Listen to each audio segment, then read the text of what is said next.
You're listening to 90 Day Soulmate with the Relationship Engineers, Jim Golnick and Lisett Guevara, only on LA Talk Radio.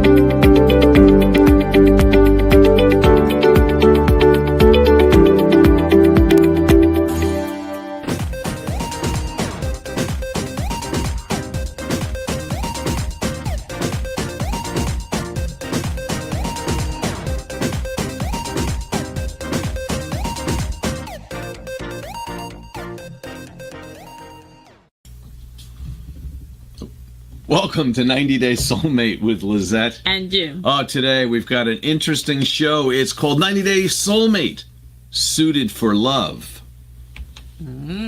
What's this about, huh? How you wear that? So how do you wear that suit? Are you suited for love? Meaning, are you ready for it? Are you ready? Are you suited? Is it something that's becoming of you? Would you like love? Would you be ready for it? Well, we're going to do an interesting take on it. We're looking at the deck of cards, and we're looking at the different suits. We're looking at hearts and diamonds, clubs and spades, and looking at how they can represent different aspects of a relationship. So here we go. That's pretty straightforward, right? Hearts is chemistry, immediate, whimsical, passion, love at first sight. Then diamonds represents commitment, right? You get a ring, a wedding ring for your wedding. It's something that's built over time. Next we have clubs. It represents communication. When you care enough to argue, speak your mind, when you have open and candid communication. And then lastly, we have spades. Basically a shovel. It's a connection. It's when you dig deep, when you have a similar family background, culture, deep similarities, or you grow those things together when you learn depth to your relationship.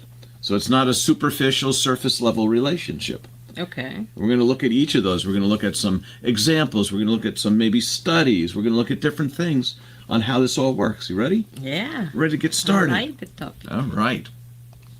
Number one, hearts. Hearts, again, we see it a lot of times as immediate chemistry.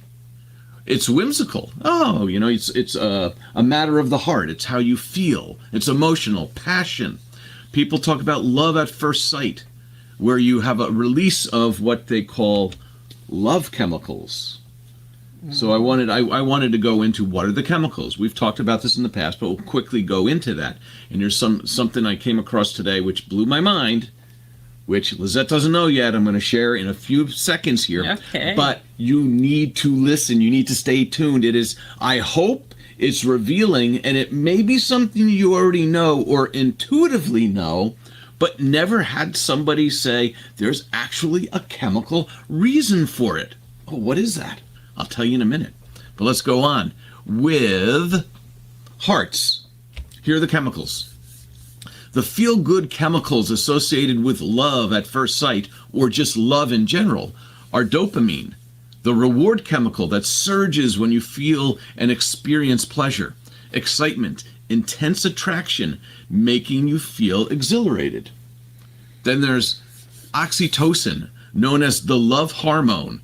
Oxytocin promotes bonding, trust, and connection. That's that next step of chemicals in a relationship. It plays a key role in creating a sense of attachment. Then adrenaline, which increases your heart rate, causes sweaty palms, and gives that feeling of butterflies in your stomach when you meet someone you're instantly drawn to. And finally, serotonin, which can initially drop when you have all this dopamine being produced and all these other things happening. You may not be sleeping, you may be so excited, and you may not be eating, which causes dopamine to not be produced like it should. It may also cause obsessive thinking when you don't have enough serotonin. As the relationship deepens, the levels begin to maintain and stay strong, and it can help maintain those initial feelings, those feelings of happiness and well-being. And remember, where does serotonin come from? It's produced in the gut, right? Yeah. So what's really interesting about what we learn in our show is that one thing you learned 6 weeks ago all of a sudden connects to something you learned, and they have, at the beginning, they have nothing to do with each other. There was a study conducted, and we wanted to talk about chemistry as the heart, that sometimes you think, oh, it's love at first sight, it's the initial chemistry, this is it. But we wanted to go back to a study that we brought up a while back. It had to do with people and how their chemicals that were involved in early parts of the love at first sight experience could still be released long term in a relationship. So they wanted to do a study. Would different chemicals be released later on in a relationship as people grew together, maybe as their relationship built, or they just renewed or continued to have that passion when they saw the person they loved? Do you remember this? The study was researchers used functional magnetic resonance imaging, where they take an image of the brain and see where oxygen is used and depleted. And based upon that, they know what areas of the brain are being impacted. And they examined the brain activity in 17 participants, which were 10 women and 7 men, who were married for an average of 21 years. So these are not newlyweds. They've been together for a while. Participants viewed images of their partners, a close friend, a highly familiar acquaintance, and a low familiar person while in the scanner. So their brains were being scanned while looking at these pictures, allowing these researchers to compare the neural responses to the different type of relationships. So this resonant imaging thing is scanning the brain to see where's the activity. Are there chemical areas being excited? Okay. And of course, now here are some of the results. So, well, actually, before we get to the results, these are some of the things about how you can get passionate love from a non-passionate beginning of a relationship. So you like somebody enough that you start dating them, and it can build into passionate love. Let's see what else we have here. So, how romantic chemistry typically changes over time is passionate love often evolves into companion love over time. Long-term love can still activate the brain's reward system, similar to early stage romance. This is what was learned from this experiment. Again, that long-term love can still activate the same brain's reward system, similar to early stage romance. And from that statement, it sounds like dopamine release. The fMRI scans showed that areas associated with reward and attachment are active in long-term love. And for example, from this study, a couple that were married for 20 plus years reported still feeling excitement and reward when seeing their partner. Actually, that's just a statement.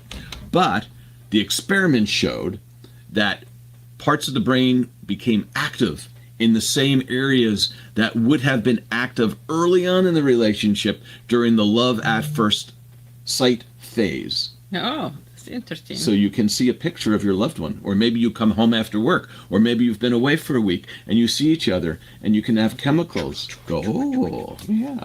Isn't it great? I feel that. Oh.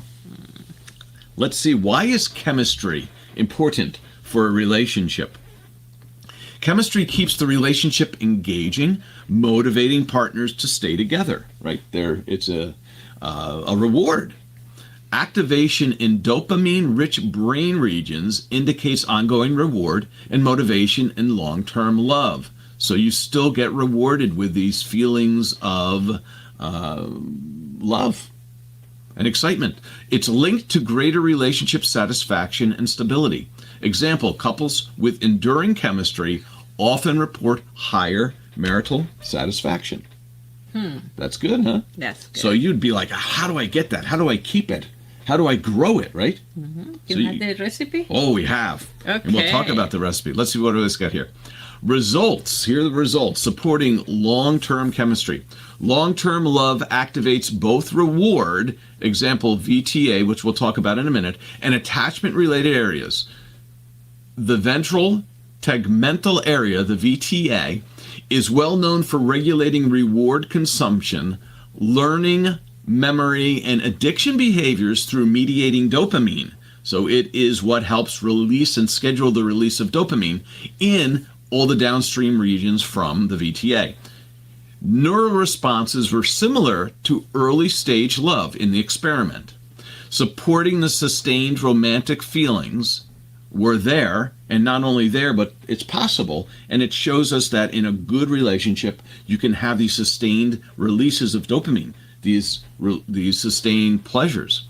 High romantic love scores correlated with activity in the brain's reward system. So when someone said, I feel this way, they saw the activity in the person's brain also.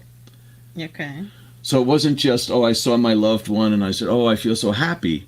The brain was actually active in those regions where it was dumping dopamine into the brain. Pretty cool, huh? Yeah. Now, what I thought was really cool, I read something, and I'm going to go into the VTA. The VTA being the ventral tegmental area of the brain, which is kind of like, it's just at the base of the limbic system.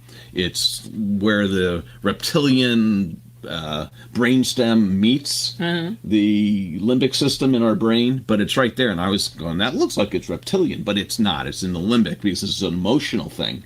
It's where the dopamine is released. But not only that, but did you know that glutamate is produced and regulated by that same part of the brain? Okay. Oh, this is where it gets really interesting if you were paying attention to our last week's show.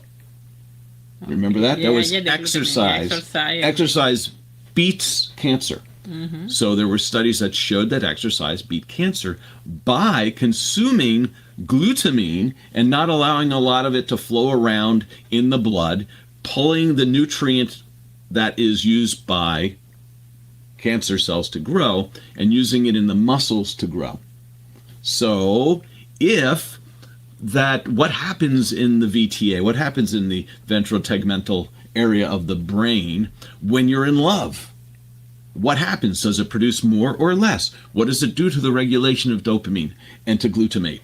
Oh, where is this going? We'll see. So, the ventral tegmental area is involved in reward motivation and emotional regulation. We talked about that. You see that little symbol over there. The VTA is showing where that is, at the top of the brainstem, where it's in the limbic system. It regulates dopamine, produces dopamine, crucial in pleasure, motivation, and reinforcement. That sounds pretty cool. That sounds like a very important part of our brain. It also regulates glutamate. Releases glutamate, a neurotransmitter that affects brain areas like the nucleus accumbens, the NAC, influencing reward and feeding behavior. So it's not only something to do, it has to do with how we eat, if we're hungry or not hungry. And I thought, what would happen then if your VTA moves to dopamine production because you're in love? Would that mean maybe you'd lose weight? Maybe you'd be more healthy? You'd have lower chances of cancer? Are there any studies that show when you're in love and when you have feelings in love and when you're with a loving partner, maybe you live longer? Well, we know that's already true. Maybe you don't gain as much weight because you're happy. Maybe you're, as we just said, healthier. Maybe. Let's see. What else can we find here? So that was that one. Let's get to the next page. What is the VTA? Well, we just talked about it. It's a key brain region involved in the reward, motivation, emotional regulation. It regulates dopamine and it regulates glutamate. So they release glutamate. It releases glutamate, an excitatory neurotransmitter that affects brain areas like the nucleus accumbens, influencing reward and feeding behavior. We just talked about that. So the love, this is where it gets into it. So how being in love can reduce weight gain. Wow. Now I know when sometimes you're in a happy relationship, your loving partner can be a great cook and you can gain weight because it's just so great to be with them and eat. But, that you may have dopamine release, which is activated through the VTA. Increasing the dopamine production can enhance feelings of satisfaction and reduce cravings for high-calorie foods. This is from studies. Reduce glutamate activity. So when you have feelings of love, you have reduced glutamate activity. So it is what we thought. The dopamine release from love experiences can inhibit glutamate activity, leading to less compulsive eating and more regulated feeding behavior. So let's go to the opposite. You just break up, and now your dopamine and your pleasure senses aren't there, and you start producing more glutamate, and now you crave food. And like people will go binge eating because they're sad or whatever. Well, it all ties together. This isn't just something we learned as humans because we saw it on TV. Oh, I'm going to eat this bowl of ice cream because I just broke up. Your body is actually pushing you to do this. Don't know why. So now it's justified.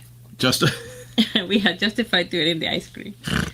And then example, research studies in rodents show that when dopamine activity in the VTA increases, it reduces feeding behavior, even when palatable foods, even with palatable foods, indicating how love may help control overeating. You know what? You just don't have time to eat when you're in love. That could be that too, more right? Important, yeah. It could be. Let's see how feelings of love can inhibit cancer, and we'll go through the same thing again. It may. I'm going to go right to the research. Functional MRI studies show increased dopamine activity in the VTA during feelings of love, correlating with decreased glutamate signaling and potential protective effects against tumor growth. So the studies show that there is potential positive effects against tumor growth. And finally, two more things on the heart. On the heart. So the heart was a symbol of chemical compatibility between two people. It's the blend of chemicals like dopamine, oxytocin, and serotonin that create feelings of love. It enhances the mood, it gives you health benefits, and it also is related directly to long-term relationship satisfaction. So we want those chemicals. Finally, how to maintain and build chemistry in a relationship.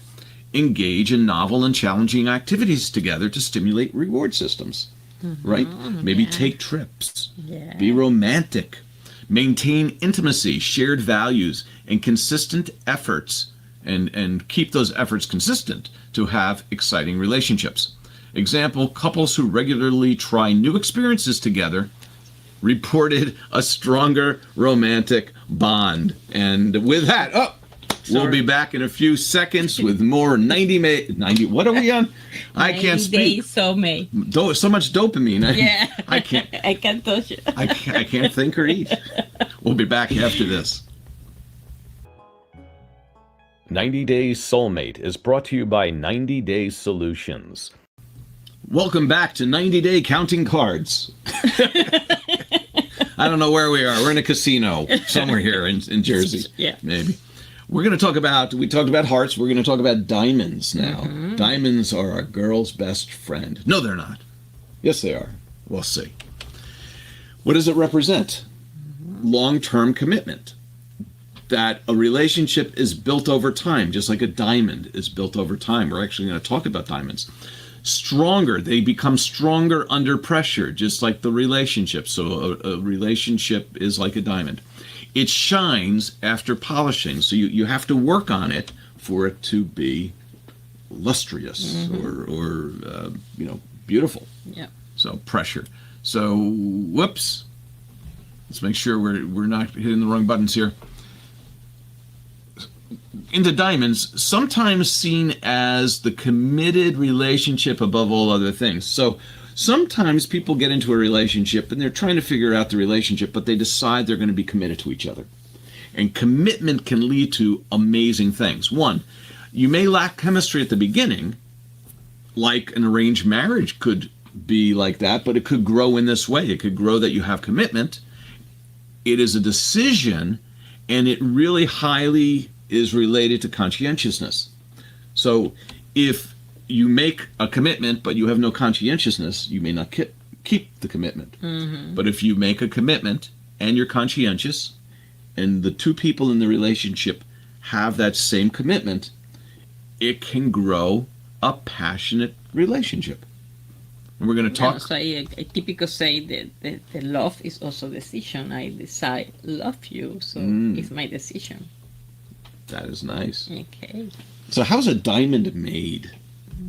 Wow. We're going to make some ourselves. So you need some carbon deep in the earth, about 100 miles down, is exposed to temperatures of 2,000 degrees. High pressure, subjected to immense pressure, around 725,000 pounds per square inch. You start to form special crystals in the carbon, which would not be typical for carbon, and they bond and form a diamond crystal structure. The key difference between a diamond crystal structure and carbon as it's normally found is that carbon as its natural state is like the carbon of a pencil. Okay. It's, carbon can be used for a lubricant. Yeah. So in one state, it's a hard diamond that can cut and break anything. Not anything, but a lot of things. In another state, it just is a slippery powder. And I just thought those two differences can mean two different things. If you say, okay, you've got carbon, which is, you can't really put your finger on it because it's really slippery, it's a pencil and this and that, but it can also be a diamond, and it goes through this process. So I'm going to skip a little bit of the chemistry and get into elephants.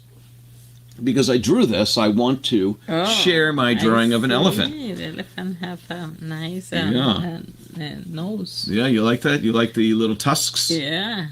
So it's a Tuscany elephant. It's from Italy. Okay, I see.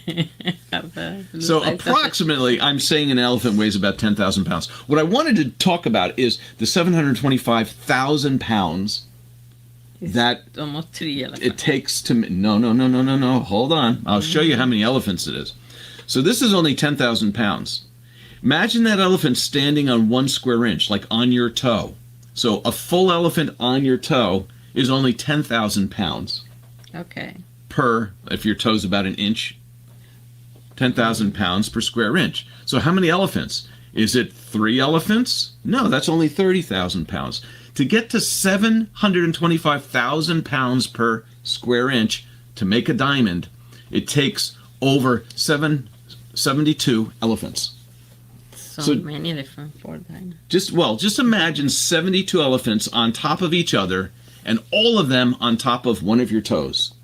That's the amount of pressure it takes to make a diamond, along with the 2,000 degree heat. So we're taking this thing. And so going back to how does that, this is where the people feel the marriage is so hard. That's why marriage is so hard. So I have all these elephants on my back. Yeah. What do I do? We're going to be a diamond soon. Don't worry. We're going to be a diamond. A diamond in the sky.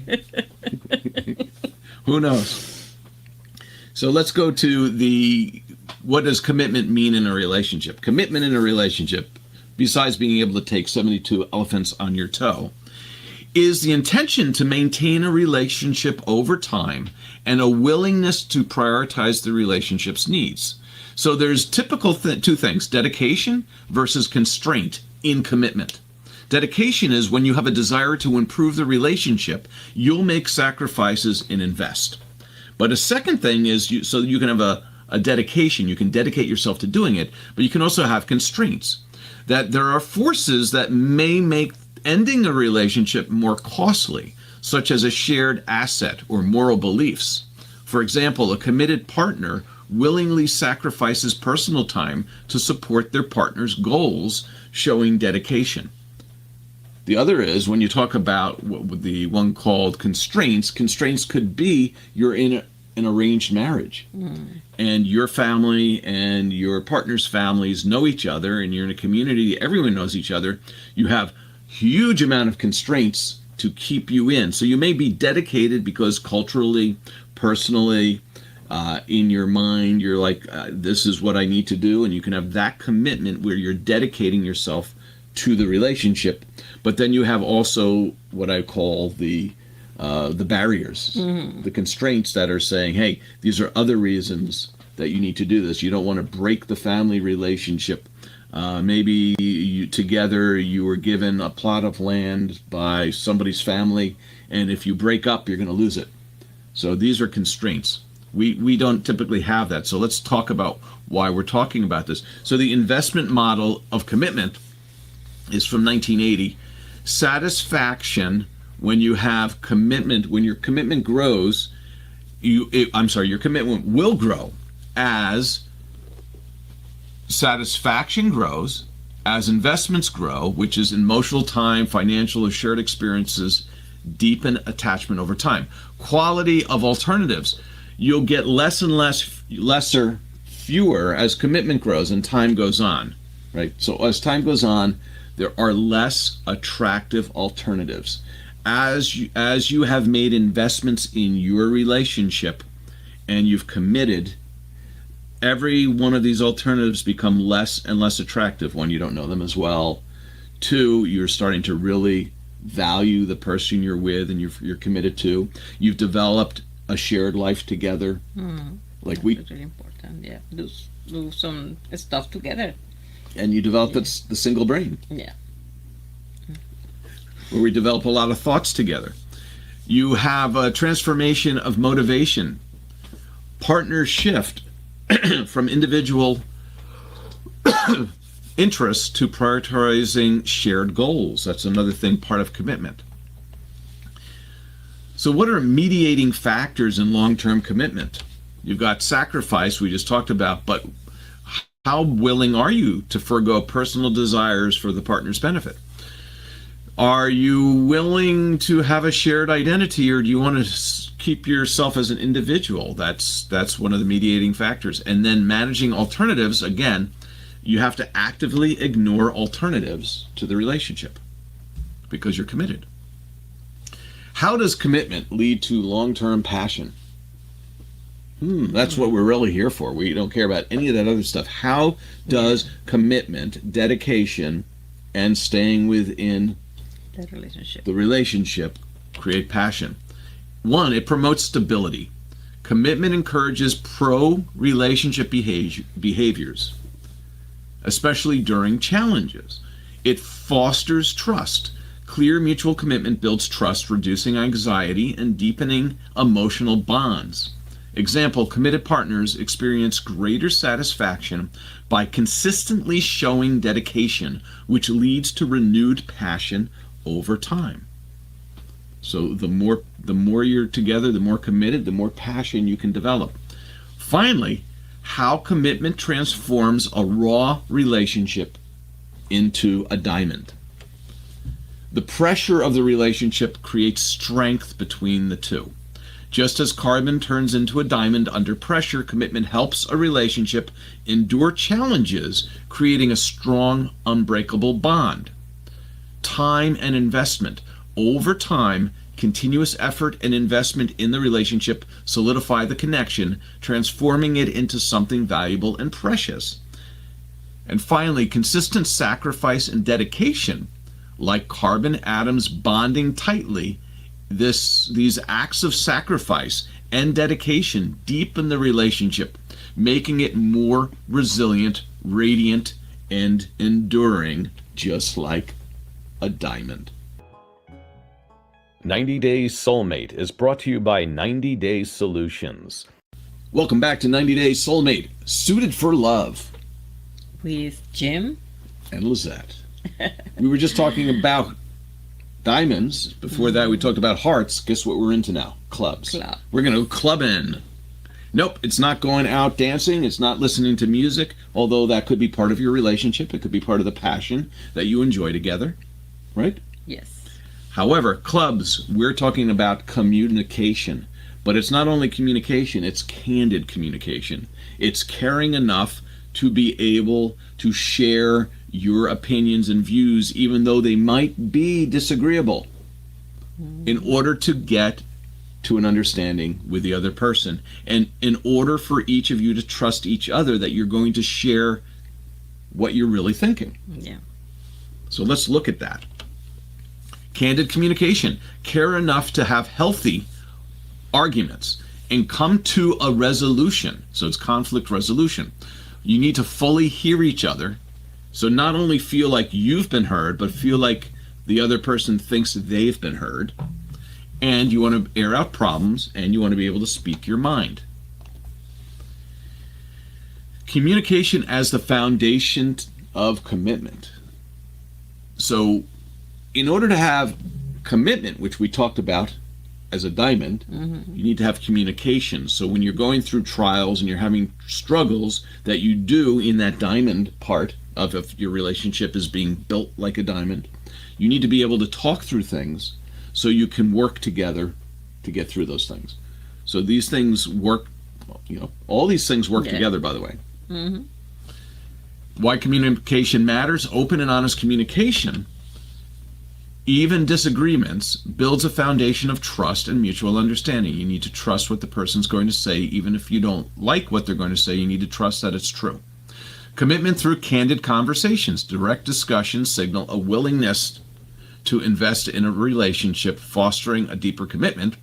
In research, couples who frequently communicate, even in challenging situations, show higher levels of trust and commitment. Finally, partners who openly discuss career aspirations, even if they disagree, build stronger, long-lasting commitments as they feel understood and respected. So you can bring one example of this. Say somebody wants to move to another state to take a job, and the other one doesn't, and so no one says anything about it. They just don't talk about it. That builds up animosity between the people, rather than saying, I really want to move here. These are the reasons it's good, and argue about it for a little bit, or discuss it for a while, and go, listen, we want to both be heard. Because if you keep it inside, that animosity of feeling like they're not listening or you're not being heard, you may avoid the initial confrontation or the initial conflict, but then you have an internal conflict for a long time. And that gnaws at you for maybe years to come. Let's see what else we have here. So this is something very interesting. So even though you have positive communication as part of clubbing, being the suit of clubs, you also can have negative communication, which is a double-edged sword. Now, negative interactions can harm relationships, but they're also an opportunity for growth.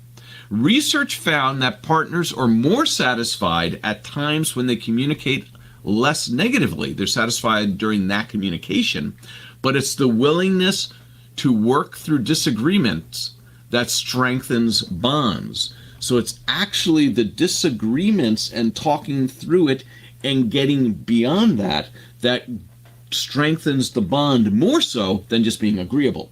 Okay.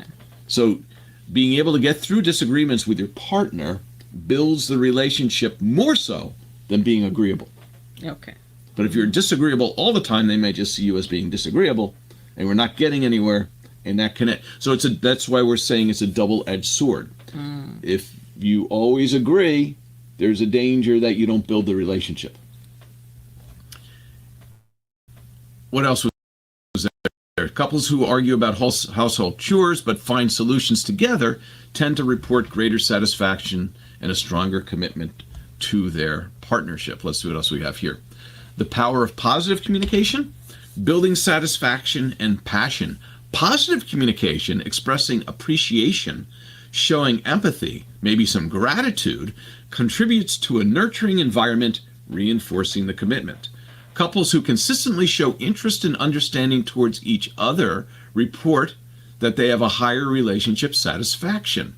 But, as we just said, it's not as predictive as negative communication for relationship satisfaction. So again, negative communication done in a positive way, getting to an end result, builds more long-term relationship satisfaction than positive communication. Really strange But when you start thinking about it, if you have the ability to talk about anything, maybe you feel like you like I can say anything to them. We can also balance between positive and negative versus trust communication, because you can be not trust people. It can be in the positive or negative way. So the trust, the transparency is something, I guess. I see what you say. So it's it's not just saying something negative, but being saying stuff truthful. Exactly. Okay, got it. I agree with you. I disagree. I love you more.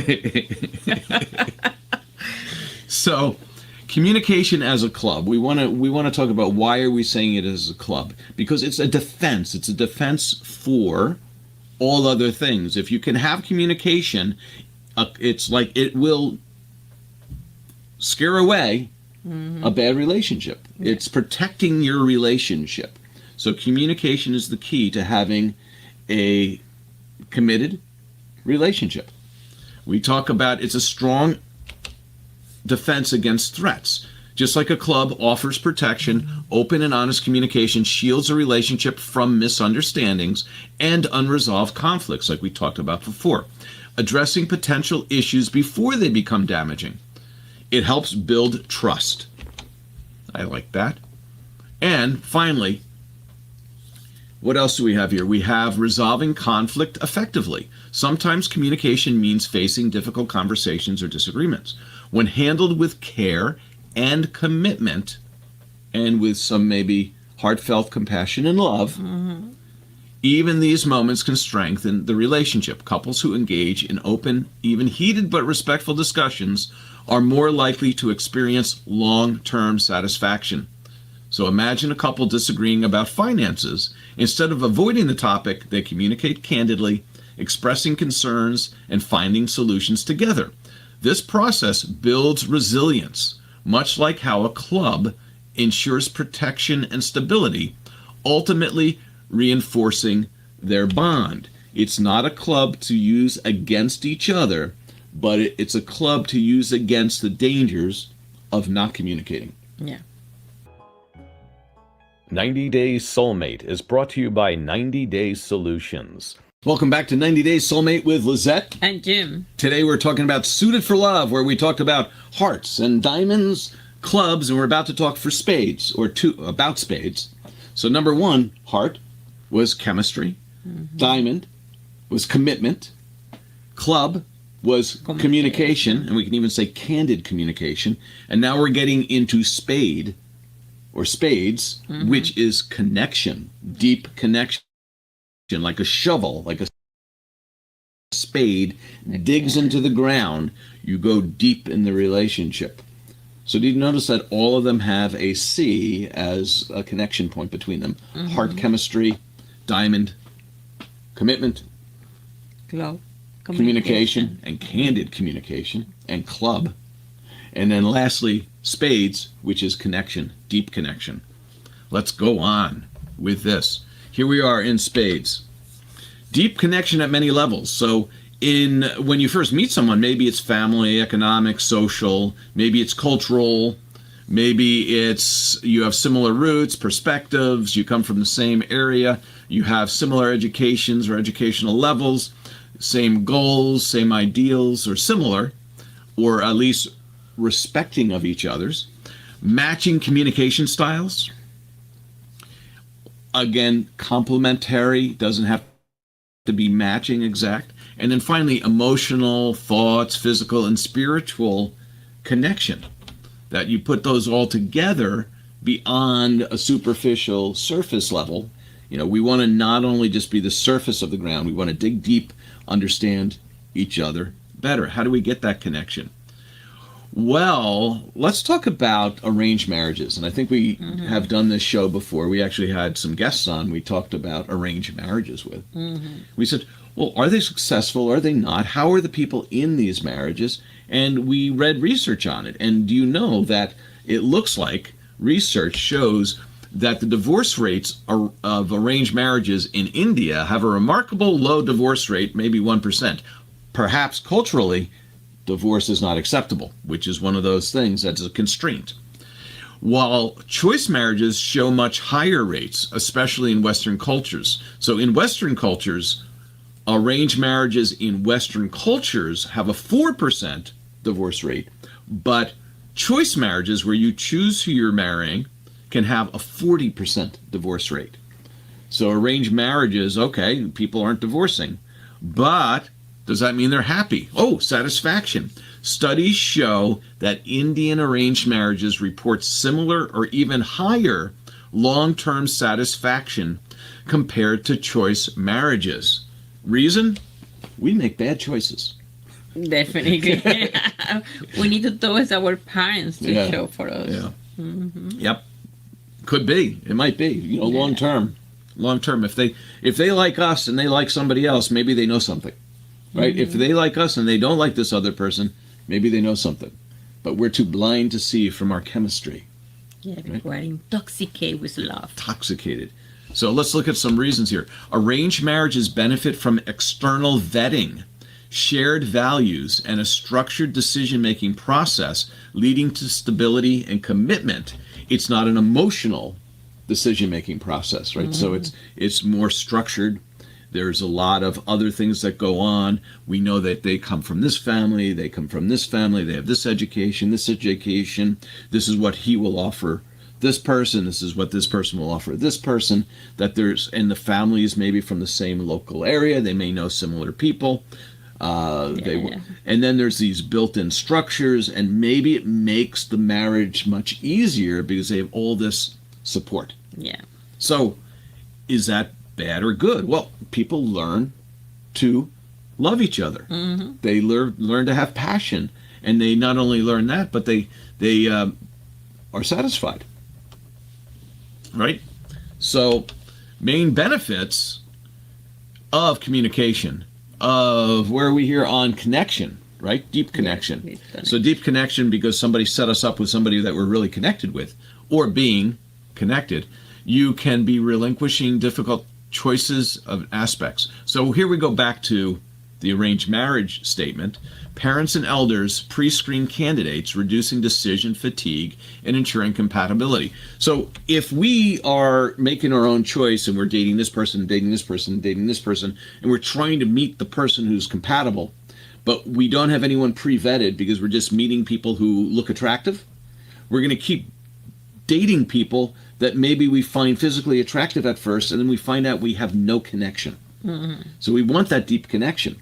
And maybe in these arranged marriages, there's already a deep connection, and there may not be a superficial one. So maybe there's not a superficial connection at first, but there's a deep connection. So what's more important, the deep connection or the superficial? Deep. And what we're going to promote is a balanced perspective. Okay. Okay, that's why we're saying suited for love. Let's have all the suits, not just one. So we want the deep connection, but we also want the chemistry. And we also want the conversation, right? Yeah. The Communication. And we also want the commitment. So we want all of that in our relationship. The decision making. So, that was a really interesting. I'm going to go to a different statement later. But faster choices lead to reliance on gut feelings, which research shows can result in greater satisfaction. And also, these arranged marriages can have lower initial expectations. Couples start with realistic expectations, often leading to exceeding them, creating higher satisfaction over time. So in an arranged marriage, there's not this high expectation of having chemistry. And therefore, when it develops, you're surpassing your expectation and you're more satisfied than you think you were going to be. So it's perspective. If you come from a country where you have all sorts of choice and you've seen romantic movies and romantic films and advertising, and you think that's what a relationship should be, and then you start dating somebody and you're like, oh, it's not like that. Rather than you think, oh, you know what, commitment first, connection first. You know what happens when the people are kissing each other? What happens? So they transfer bacteria between two people, if the bacteria go to your gut. So I listen somebody explain the kissing is part of this transfer of the bacteria between. So and then you have the same bacteria, start to have the same bacteria because you kiss them. Similar. And we talked about this too, is that maybe we're just carriers for our bacteria anyway. Yeah. So the bacteria are actually Fall making in the love. decision Yeah, that okay. who we chemically are compatible with, Yeah. right? Yeah. And they're like, I want to be with this bacteria. Yeah. And Yeah. then when you kiss and work, Yeah, then I want to go to you Boca have Raton. that deep connection. Deep That is connection. a deep It's connection. oh, right down here in my gut. Yeah. And then your gut is where serotonin is produced, right? Mm-hmm. And it's what feeds the precursor, I believe, of dopamine. Yeah. And so it's satisfaction. Your bacteria, make your bacteria happy. Test it out. The kissing. Kiss all the time. So let's continue on with this. To long-term satisfaction and passion. Both arranged and choice marriages show similar levels of satisfaction over time, but arranged marriages maintain this with fewer fluctuations. Isn't that interesting? So they're more stable. Mm-hmm. Passion, although passion may start lower in arranged marriages, it often grows steadily, while in choice marriages, passion tends to peak early and decline. And the psychological research on this says, studies suggest that arranged marriages benefit from building love and intimacy gradually, while choice marriages often struggle with unmet high expectations. Or how we met for the first 3 months never ever happens again. Yeah. Where it's the other way around, maybe with choice. It's like, well, it's never going to be worse than this. I'm sorry, not with choice, with arranged. Okay. Like if you have a low expectation and then it gets better, it's like, great, you start at the ground. And maybe the ground isn't so bad because you already have if you have deep high connection. expectation. If you have high expectation that your parents are going to set you up with somebody good, Yeah. well, You sacrifice. okay. Use the diamond techniques to Then sacrifice you and do that, feel all yeah. pressure in your back. Commit. Or Just elephant. commit. Yeah. Get the 72 elephants on your back, and things will turn out okay eventually. And talking communication, warm communication. So lessons from choice relationships from arranged marriages. What can we learn in choice relationships? 1, you should value compatibility. Focus on core values, shared goals, and mutual respect in the same way that arranged marriages do, rather than superficial traits. Trust the process. Lower expectations. Enter relationships with realistic expectations. Trust the process. Let go of perfect. And look for more fulfilling partnerships as you have less perfect expectations. Emphasize commitment over romantic ideals. So we go, if you're thinking you want hearts, but you know what? Look at diamonds too, because diamonds. And then Foolish, yeah. right, and then we just said learn to use what's in arranged marriages and think of arranged marriages as spade, that you have deep connections, and that if you balance all these, you can get some maybe best of all worlds. Yeah. Right? Yeah. You might have a perfect hand in poker. You'll have a full house. Well, actually, that would be what would that be? I don't know. You have all the different suits, and you have high cards in all those different suits. Why does spades represent connection? Symbolizes profound multi-level bond, emotional, physical, spiritual, cultural, reflects shared values, perspectives, and life goals, and demonstrates compatibility across family, social, and economic aspects. Tips for building better connection. Cultivate shared experiences. Engage in activities that build memories, allowing for deeper emotional ties. Communicate openly and respectfully. Express thoughts, emotions, and values while being open to your partner's perspective, and then align your goals and values. Regularly discuss long-term aspirations and values to ensure you're growing in the same direction. And with that, I think we're to this. Suited for love. Let's do a quick review. Hearts, chemistry, and passion. It represents immediate attraction, whimsy, and excitement. However, that can also continue on and be built over time. It reflects the release of love chemicals.